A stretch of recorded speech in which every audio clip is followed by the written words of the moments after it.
तो मैं आपको इतना कहना चाहूँगा कि पहले तो जो आपके दिमाग में बहुत सारे मिथ हैं कि किसी भी चीज़ के लिए बहुत ज़्यादा पढ़ना पड़ता है, किसी भी एग्ज़ाम के लिए 10 घंटा, 12 घंटा, 15 घंटा। मतलब मेरे देखो, हो सकता है कोई इस चीज़ को सही भी बोले, लेकिन मेरा अपना मानना है कि इतना घंटा आप लोगों को देने की बहुत ज़्यादा ज़रूरत नहीं है। बस आपको क्या रहना है, आपको पूरी पढ़ाई के दरमियान या पूरी तैयारी के दरमियान आपको केवल और केवल अनुशासित रहना। अनुशासन का क्या मतलब है कि मान लिया जाए आपने पढ़ना स्टार्ट किया, 4 दिन हो सकता है आप दिन रात के लिए सो रहे हो, फिर सुबह 4 बजे भी उठ जा रहे हो, आपका नींद भी पूरी नहीं हुई। 4 दिन आपने ऐसा पढ़ा कि एकदम ताबड़तोड़ पढ़ाई करी, और फिर 4 दिन पढ़ने के बाद 3 दिन आप अपने गाँव चले गए, 3 दिन 4 दिन किताब से कोई नाता नहीं रहा। तो जो आपने 4 दिन पढ़ा उसका कोई मतलब नहीं।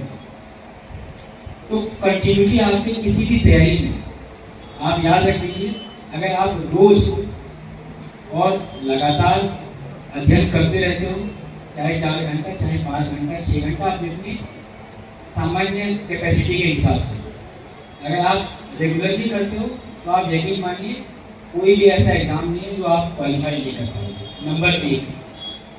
नंबर दूसरी बात, कई लोगों के दिमाग में ये प्रश्न आता होगा कि यार इस एग्जाम में तो हम लोग नहीं निकल पाएंगे, हमारा बैकग्राउंड बहुत अच्छा नहीं है, हमारी स्कूलिंग बहुत अच्छी नहीं है, या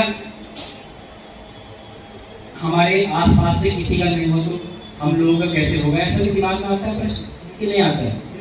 आता है कि मान लिया जाए कि कोई बच्ची है जो बहुत ऐसे परिवार से है कि उनके माता पिता ध्यान नहीं दे पा रहे हैं, वो खुद भी ध्यान नहीं दे पा रहे हैं, और IIT क्वालिफाई कर रहा है, MBBS क्वालिफाई कर रहा है, तो कैसे हो?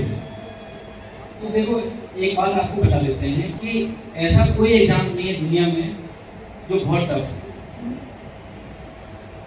बहुत टफ एग्जाम कोई नहीं। IAS का एग्जाम तो मेरे हिसाब से सबसे, अगर पकड़ लिए एग्जाम के नफ्स को पकड़ लिए, सबसे इजी एग्जाम, क्योंकि रैंडम कुछ नहीं पूछता, सब एकदम सिस्टमेटिक तरीके से पूछता है और पहले ही पता रहता है किस तरीके से पूछा।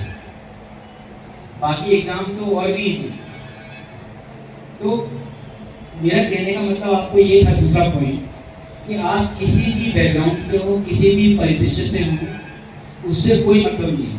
2-3 साल अगर आपने ईमानदारी से और बिना किसी बाहरी ऑब्स्ट्रक्शन के अगर आपने अपने आप को फोकस रखा, तो कोई एग्जाम की आप तैयारी करो, मान के चलिए कि आपको उसमें सफल होना है। 2-3 साल इसलिए बोला, किसी को 2 साल लग सकते हैं, किसी को 1 साल लग सकता है, किसी को 3, किसी को 4, किसी को 5, किसी को 6, लेकिन ऐसा नहीं है कि नहीं होगा। ईमानदारी से करेगा तो 100% सिलेक्शन।